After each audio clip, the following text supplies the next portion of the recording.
yourself. I see lots of trans folks of lots of different ages. Everyone has their own analysis. Everyone has their own reflection. Reflect to yourself, who is it important for you to be visible to? Because trans visibility doesn't have to mean speaking at the Capitol. Trans visibility does not have to mean even being out to your communities. You can be visible only to your loved ones. Or you can be visible only to yourself. The hardest stretch of trans visibility that I ever had to fight with was my own self-acceptance. So don't think of the concept of trans visibility as a high-risk concept at all times. Because more than anything, the future of the trans liberation movement needs you alive. It needs you alive. And putting that at risk, you better have a pretty good reason. I want every one of us to live to the glorious future that we, as people, as queer people, as liberated people, and make no mistake, the reason we are as hated as we are is because we are already liberated from their systems. That is the very core of why they want us gone. I have learned at the Capitol, the only thing that my Republican colleagues dislike more than a trans person is a happy trans person. It is our role in life to be miserable. And when we break free from misery and find great joy and success in the world, it drives them crazy. So do it, if only for that. It is worth it just to piss them off. But the most important thing the movement needs from trans people is for trans people to stay alive, to continue to exist. Your existence is resistance. And we are a trans refuge state, but we are not by any means in the clear, right? I mean, I saw up here, justice for Sam, justice for Savannah, justice for Renee. These are things we need to ensure. We need to become the state that we have promised, that the trans refuge bill that I authored and all of us passed, and I have colleagues here who did that work with us. I think Rion is somewhere, Alex Falconer back here, Representative Falconer, who's a fantastic ally to our community. We have to live up to that promise that says, if you come here, we will protect you. And that's not just a one-day sign the law kind of thing. That is an ongoing promise. And we have more work to do now than ever because we are facing the threat of a madman and his cronies who will do anything to satisfy him, up to and including what we have seen across the country. Most notably recently what they're doing with driver's license in Kansas, which we heard about under just dramatic escalation. We all need to be prepared. We need to be prepared for a long fight for our rights. But we need to recognize as we do it that we have already found the liberation that we are trying to share. And we need to do it in a way where the visibility that matters is the visibility that keeps you alive and happy and surrounded by the people who will hold you up. That is the visibility that matters in these times. And then we will link arms with our friends across all of the fights, the reproductive freedom movement, the immigration movement, every single movement for justice, the climate folks, the housing folks, homelessness, food security, everybody in the state of Minnesota and across the country deserves every single one of those things. It doesn't matter who you are, how you got here, or where you come from. If you are here, you are promised to these things by the state of Minnesota, and we need to make that promise lasting for everyone.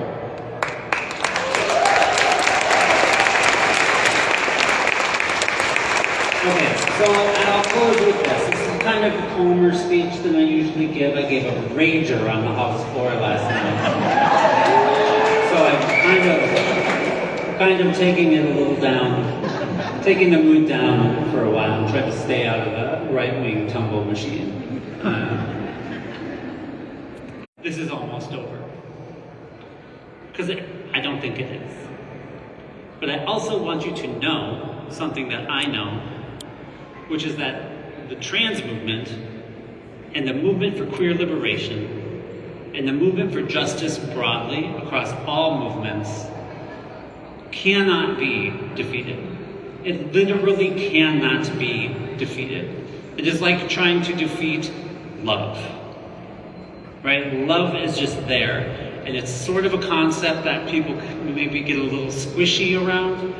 But if we do not understand that, like, you cannot defeat the concept of how we feel towards each other, you can't. It is impenetrable, impermeable, all of the things that are synonyms for everlasting. We are that movement. We are that strong. And the queer liberation movement has been fighting for us forever, and the movement will last forever, and we commit ourselves to fighting it forever, and we will have all of the joy and liberation that we could possibly contain. So it is not a question of, oh, are we almost there? That is not how we understand the fight for justice. It is we are living in liberation and joy and love now. He can't touch it. No one can touch it.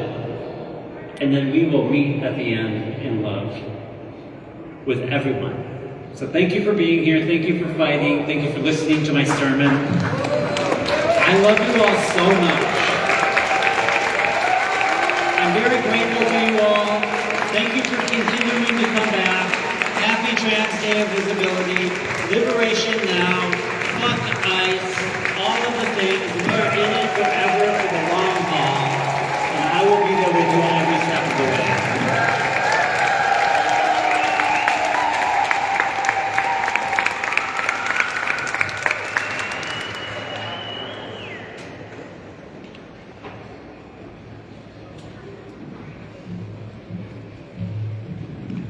Buenas tardes a todos. Good afternoon, everybody. My name is Mila Halfire Hernandez. I'm the Senior Manager at the HRC Foundation, and I'm a proud Puerto Rican trans woman.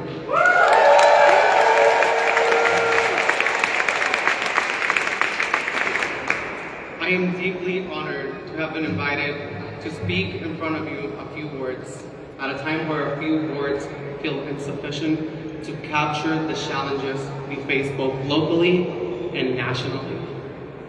But right now, I don't want to think about those challenges. Right now, I want to speak about something that has sustained me, something that carried me across an ocean and allowed me to build a life here in the beautiful state of Minnesota. That thing is hope. As a survivor of conversion therapy from my early teens until I turned 16, hope often felt like a distant dream. Something abstract, something unreachable. But as time passed, and as I grew, that dream began to take shape within me. I didn't fully understand hope until the day I met my first group of trans women at my old health clinic. I was mesmerized by their power, their elegance, but most importantly, their visibility. And yet what gave me hope was not just the moment itself, but what it awakened in me. It reminded me of my younger self, the version of me who imagined a world full of possibilities. And in every one of those possibilities, there was a constant. I would become the woman I am today.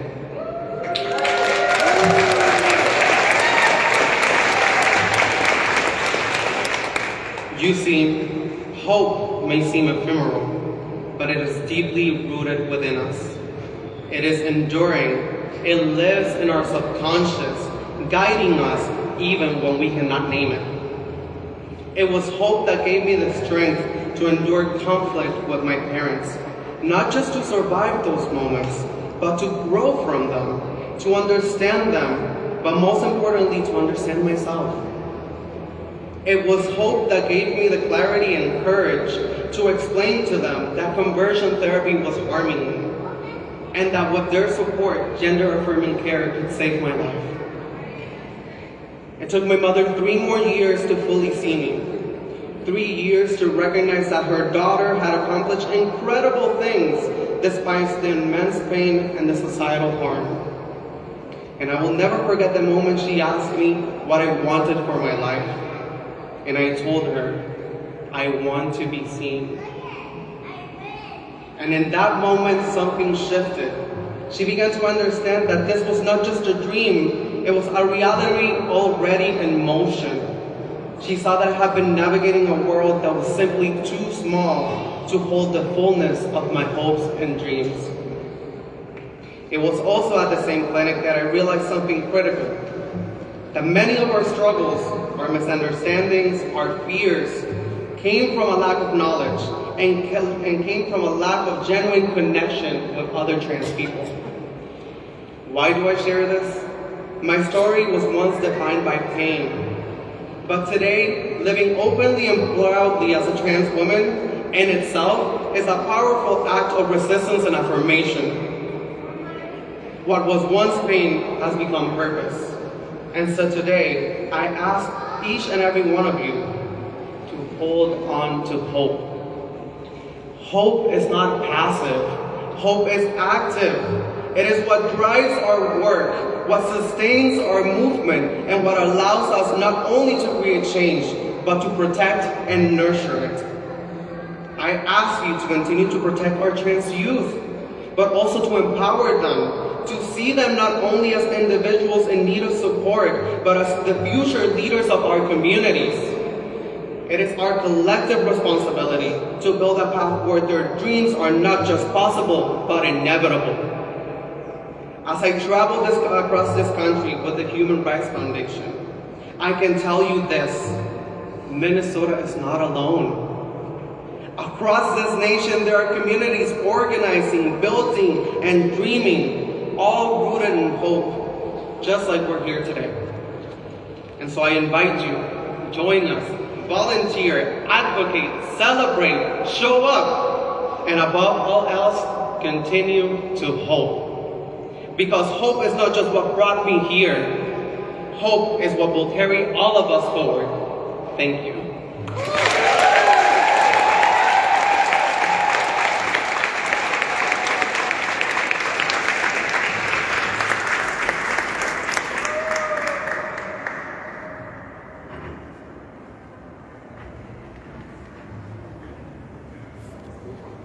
Good afternoon to all of you. My name is Vanessa Sheridan. I identify as transgender. I'm proud of that, and I hope I'm visible.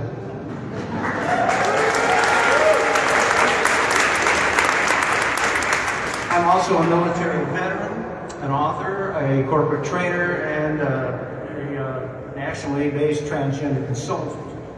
I'm not going to insult your intelligence today by offering you a 5-point plan for feeling better in the midst of the social and political chicanery, skullduggery, and jackassery that is currently swirling all around us. I'm here for one primary purpose, and that is simply to assure every one of you fabulous human beings that you are amazing, beautiful, and loved, and you truly are.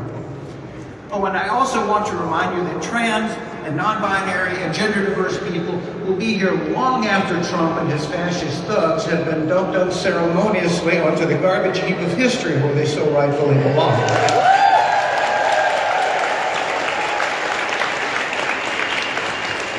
Today is an opportunity for gender-diverse people like us to be visible, and that is a radical action for our community to take in this weird time of federal oppression, right-wing extremist attacks, and cowardly masked ICE killers roaming around in our streets and in our airports.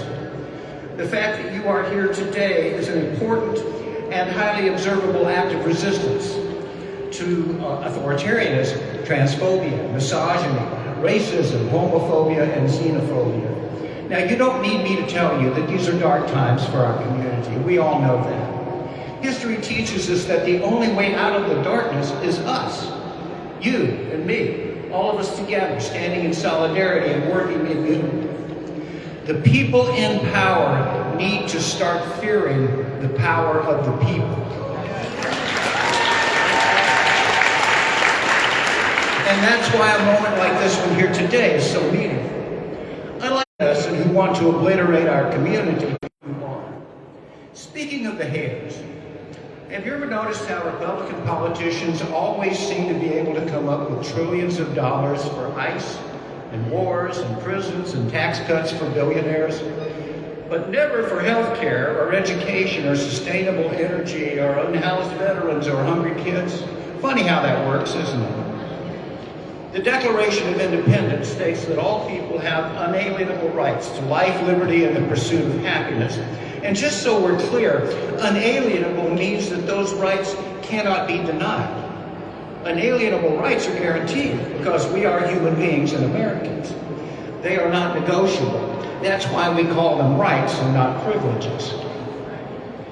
We who are trans seek the right to live our lives without fear of continuous oppression by some power-hungry pack of right-wing fascists.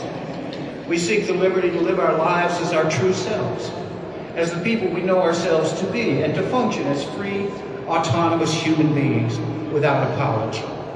And we seek the happiness that we know intuitively is to be found in operating authentically in this world, even if others don't necessarily get it. We deserve those unalienable rights, and we should never compromise them just so other people might feel more comfortable around us. Now let's shift gears for a moment. You know, days like today serve a ritual purpose. It provides an opportunity for us to come together and to be with one another in community.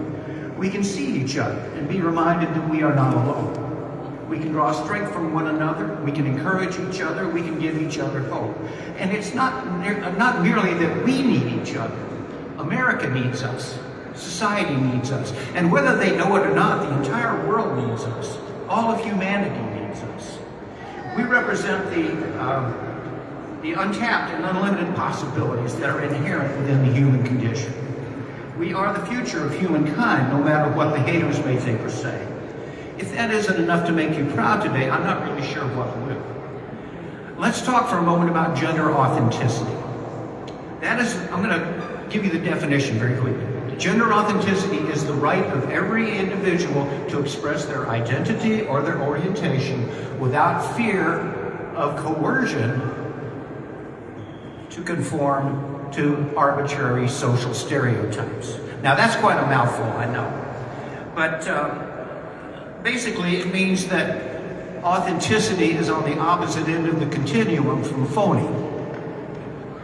The beauty of the concept is that gender authenticity will look different for each person, and that's a pretty awesome thing, I think. There's no one right way to be gender authentic. You get to decide what it means for you, and that's what makes it work. In a world of artificiality and insincerity, being gender authentic is a compelling statement to make. There's a power that comes with being authentic, and it is undeniable. You know and can feel it when somebody's being authentic. That's an awfully good reason to intentionally choose to live a gender authentic life. So now I want to encourage all of us to be a light and a force for good in these dark dystopian times. Be the real you. Be the beautiful and powerful gift to the world that you truly are. Be your gender authentic self. I want to thank you for inspiring me today and every day. Now let's all be visible. Let's live in a way that makes a real difference in the world. I hope to see you at the No Kings rally here at the state capitol tomorrow.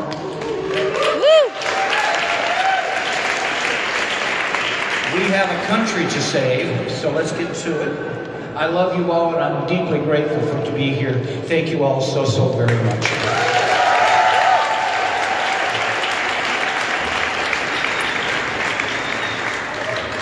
So I would like to introduce Representative Breon Curran next. We are blessed here in Minnesota to have not just one, but 3 openly trans and gender expansive representatives here in our state capitol. So alongside Representative Finke, who spoke earlier, and Representative Kozlowski, who is heading back to the home of Duluth, we have Representative Curran, who will be up next. So please help join me in welcoming Representative Curran.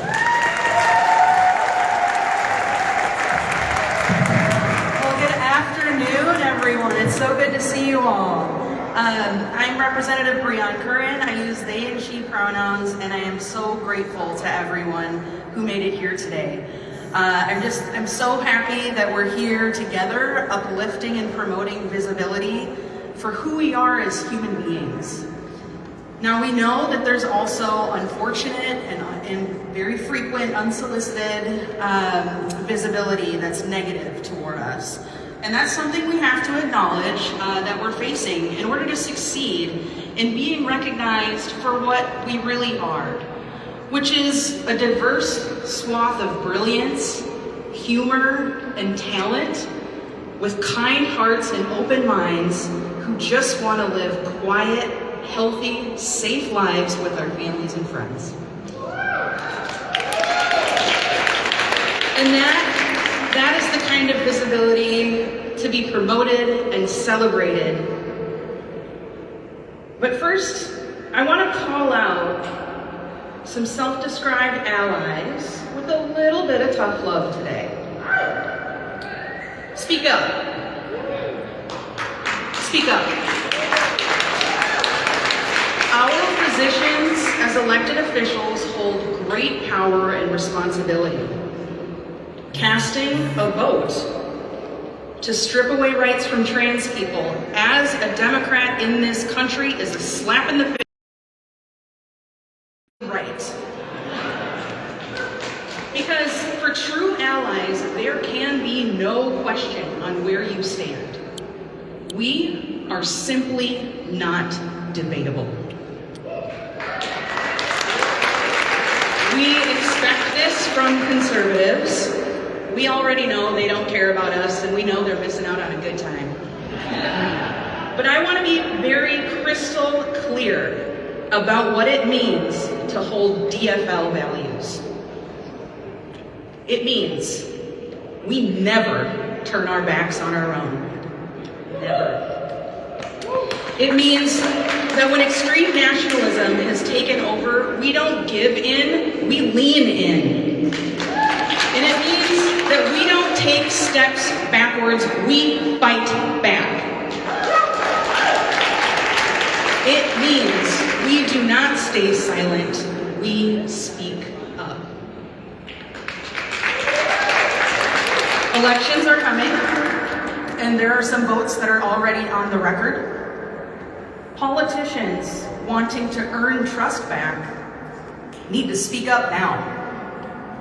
I hope that you will all continue pressing for answers and accountability from politicians who have made decisions that are too late and too important to write off as regrets.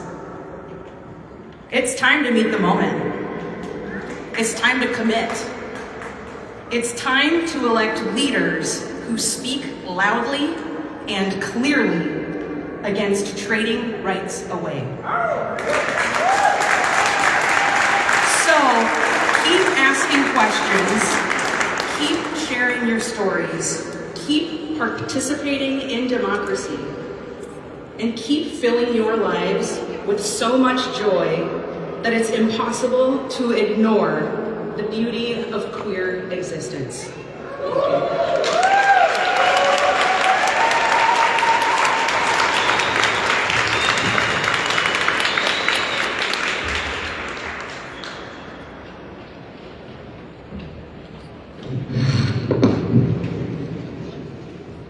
Hello, everyone. My name is Theo Ocasio, and I am the chair on the Council of LGBTQIA2S+ Minnesotans. Thank you so much for being here, and thank you, Outfront, for hosting. I am truly honored every time I get to stand on this stage and be with you all. I want to start this simple. I'm transmasculine, I'm Mexican, and I'm Minnesotan. And in a moment where people are trying to debate our existence, to legislate our bodies, to erase our stories, I want to be very clear. I am not a debate. I am not a criminal. I am not a problem to be solved. I am a person, I am a culture, and I am here.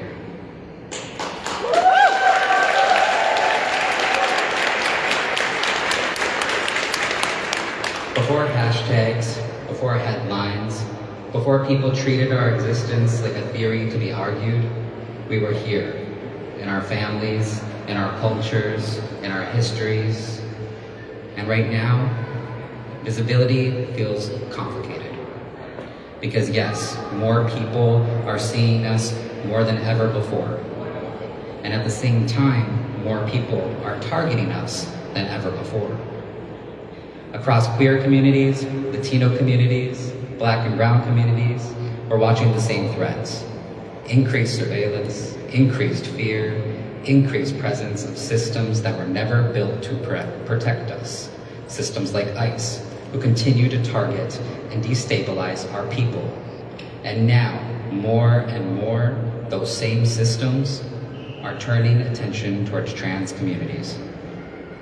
Trans people are losing access to healthcare, care that keeps us alive. Folks are being medically and socially detransitioned against their will. And our trans youth, especially Black and brown trans youth, are being targeted, politicized, and denied the safety and dignity they deserve. None of that is protection. That is eradication, and it must be stopped.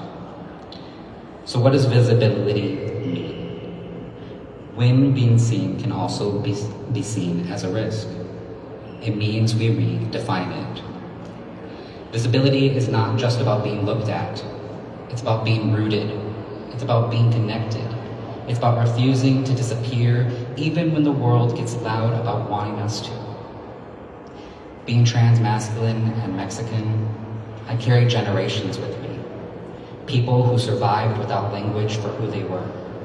People who made space anyway. People who loved anyway. When I think about love, I think about art. Not in the abstract, but in the ways that has held me and the ways it has held so many of us. I think about the first time I saw a trans person on stage and felt something in my chest loosen, and I looked at them and I said, oh, there I am. And I think about the murals in the Twin Cities that honor our people, the open mics where someone's poem cracks open a room, the community spaces where a painting or a dance becomes a lifeline for someone who didn't know they needed it. In Minnesota, our communities have turned to an art and action when the world gets heavy. We paint our truths on walls, we speak them into microphones, and carve out space for each other in ways systems never have. Minnesota has this way of responding to harm with creation. When our communities are targeted, people don't go quiet.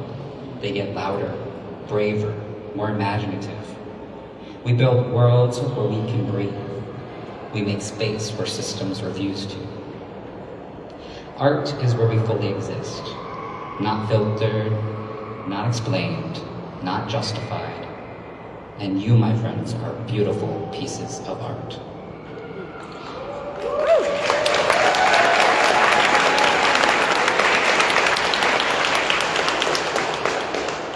What gives me hope right now is not just policy, not just progress reports, but people.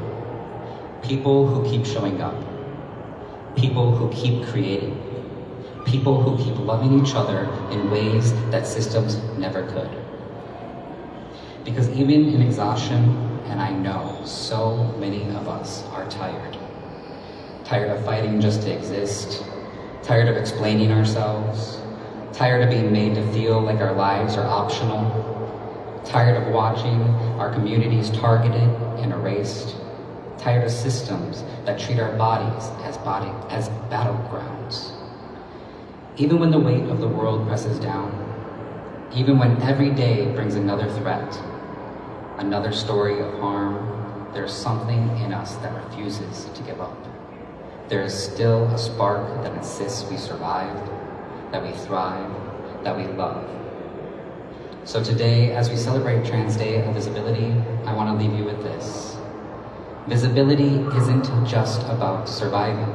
It's about thriving. It's about joy, connection, and courage, and claiming your space in this world. To trans youth watching, you are enough. You are worthy, and you are brilliant. Your life, your dreams, your joy, they matter.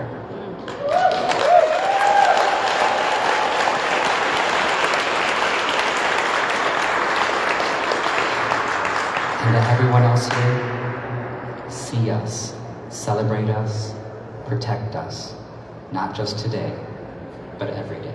Thank you.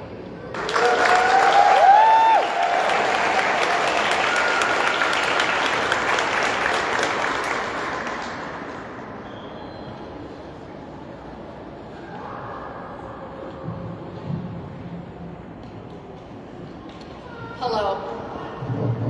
My name is Claire Trolley, and I use she and her pronouns. I am the board chair of Transforming Families, an organization that supports and provides resources for families with trans, non-binary, and gender-expansive kids. More importantly, though, I am the very proud parent of my own trans beloveds.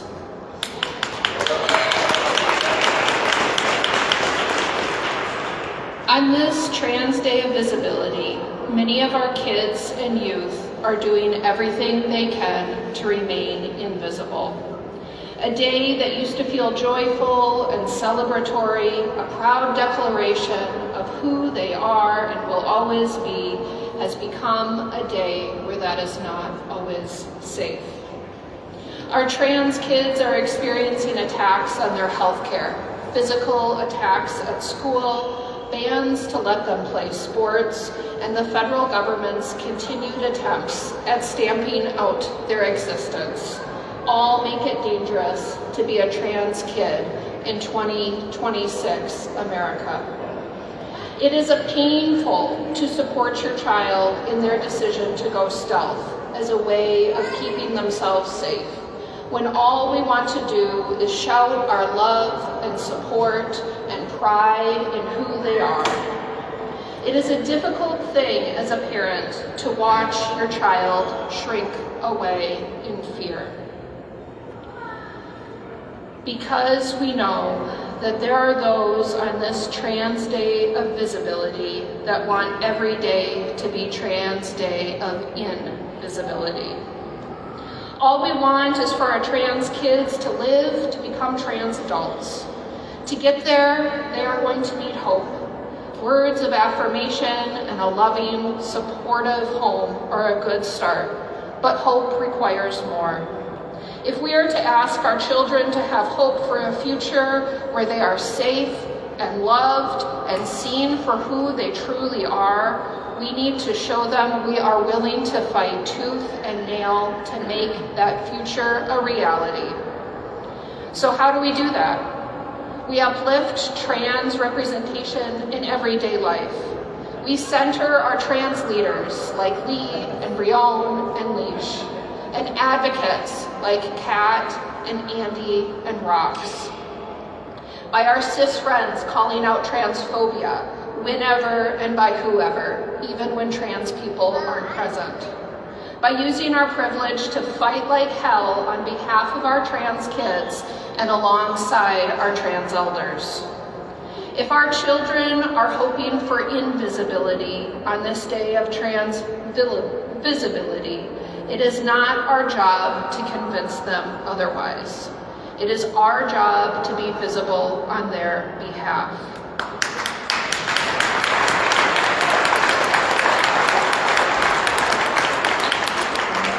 It is our job to show them love and support. We want our kids to see a future for themselves, a future where they see themselves represented in different areas of public life, perhaps as their trans teacher at school, or their doctor, or their state representative. Only 3 short years ago, in 2023, Minnesota became a trans refuge state. Transforming Families has experienced many new families flocking to Minnesota with their incredible kids. But it's not just trans youth who have been moving to Minnesota in record numbers. We have also welcomed more trans adults and trans elders. And now we are fortunate to have the largest population of trans adults in the United States.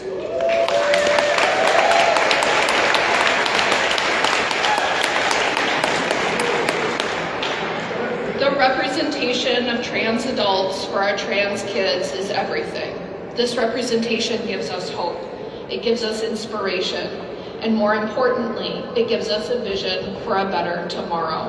A place where our trans kids will grow up to be trans adults, where they are safe to be who they are, access the health care they need, and fully live into the colorful rainbow of humanity.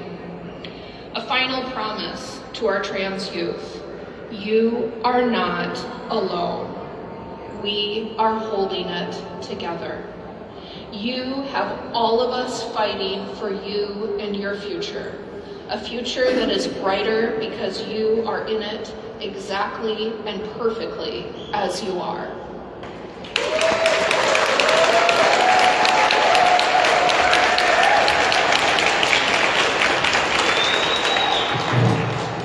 All right, well, I am going to take us home here, and then you can return to your Friday afternoon plans, hopefully with a little spark of joy. But I'm going to start with this.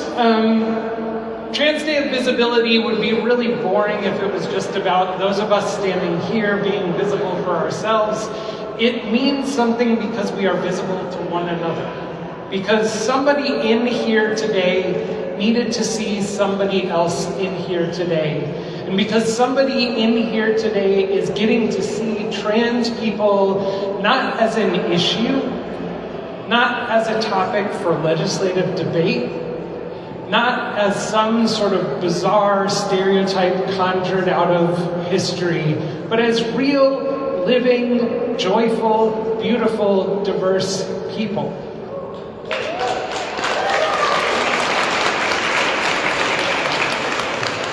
Look around at each other, share and love in that visibility and the visibility that we are sharing with one another, because that is what matters here. That is what this event is about. That is why we need a Trans Day of Visibility, to be a counterpoint to our Trans Day of Remembrance, to be able to remember and name those we lost, like Sam Nordquist, and to remember that we are still here in joy today. This building sits on the ancestral homeland of the Dakota people, and I am reminded that long before the first stone of this building was set down, long before the borders of this state were drawn, we had gender diverse people living beautiful, celebrated, adventurous lives. People like Ozo Windu, who was here long before the borders of the state of Minnesota. Before this building was constructed, there was a trial in Forest Lake, Minnesota, for somebody who we probably understand today as a trans man who was caught wearing men's clothing. And the judge in 1888 said, "There is no crime here." Trans people have always been here. We predate this state, this building, this country, all of the structures of the history that we live under. And the debates around trans lives, around gender diversity, have shifted over the years as our culture has changed the framework. We're in a moment right now where the predominant political culture in this country is attempting to push back and push us down, and I'm here to remind you that there are a lot of reasons for hope.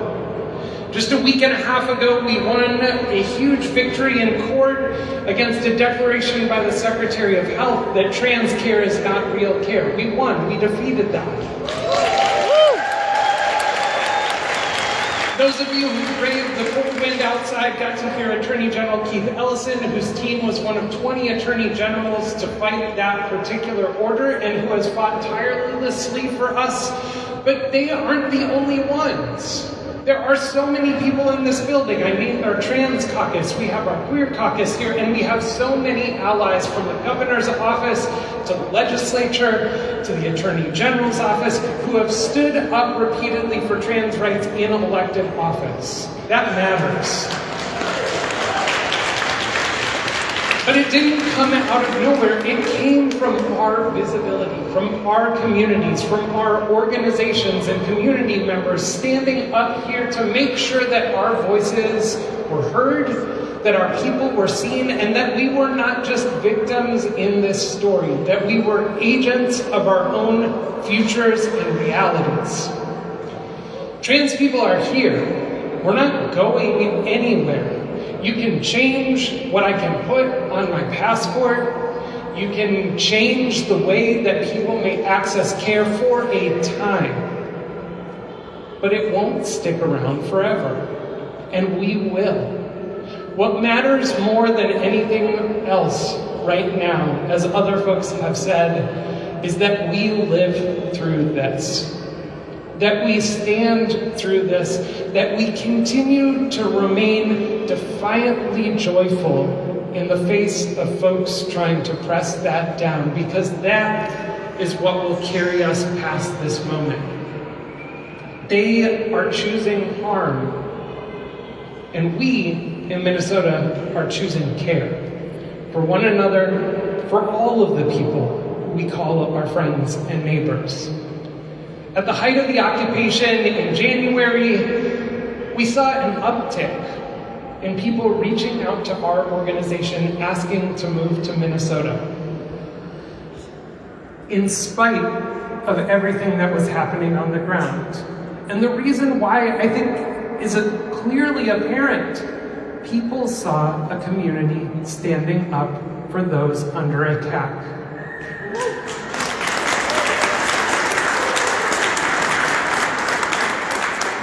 The rights of our immigrant friends and neighbors are no different than the rights of our trans friends and neighbors, are no different than the rights of any of us to access reproductive care, housing, health care in general, any of those pieces. We all deserve to be fully present and full members of public life at every level.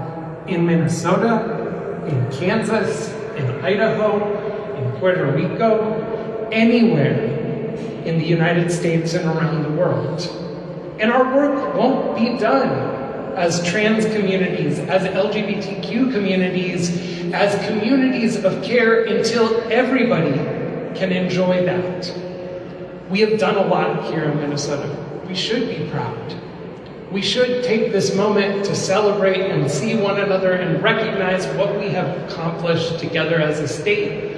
The people we have welcomed, the lives that we have saved because we have made those choices. And we should take that energy and let it feed the important work ahead. This year's election will be a critical one across the country and here in the state about what our trajectory looks like. Whether trans rights will continue to be driven by our agenda here in the bold north of Minnesota, or whether we too will be on the lines of defense. There are bills sitting, looking to strip away care from trans Minnesotans. There are bills sitting, looking to strip away access to sports, to educational content and opportunities, to our basic place within the Minnesota Human Rights Act that we have enjoyed for over 30 years here in the state of Minnesota. Those bills are going nowhere because we have built that foundation. But that foundation depends on our continued work. So please, this November and leading up to it, show up for our communities, show up for each other, and let's keep choosing a path of care, support, and possibility for all Minnesotans.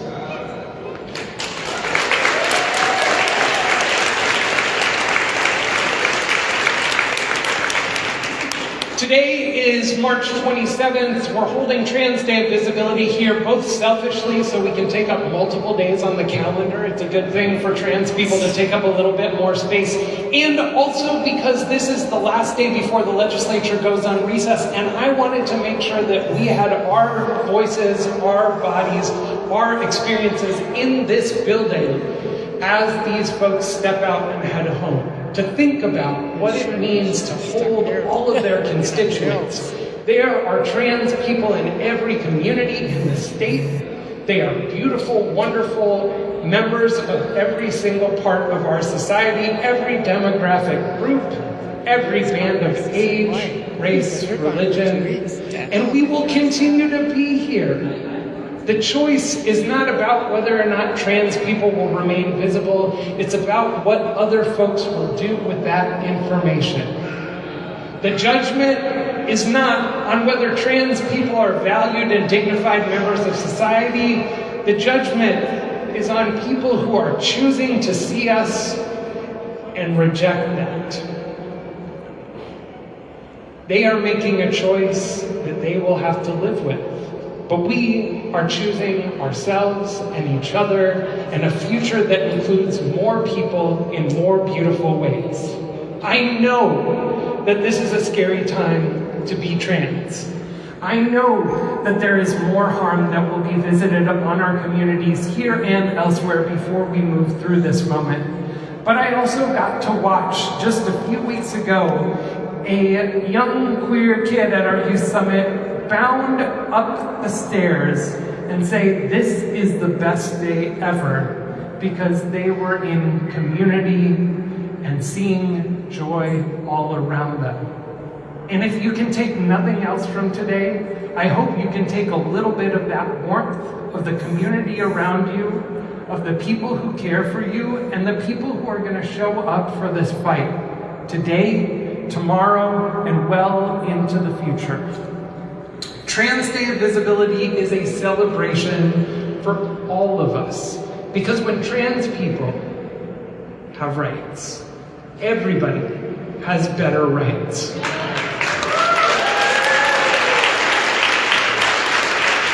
Because when Black trans women no longer need to fear violence, no longer need to scrape by to find housing and employment, everybody has an easier time moving through this world safely. Because the world that holds that for our communities is a world that sees everybody beyond a set of issues, beyond a set of scrutiny about how you look, how you show up, who you are. It sees us as people. And that's the world I want to live in. That's the world trans folks are ready to build. And I hope that our continued visibility is a promise to those who are not members of our community that change can happen. Trans people are agents of change. It is in our very existence that we are moving through and past barriers that seem insurmountable. And then we keep showing up with more joy, with more power, with more love for ourselves and the worlds around us. And that to me is a promise that we can make to the rest of this country. So join us, celebrate us, see us, and if you're trans, see yourself and the power you hold. Thank you.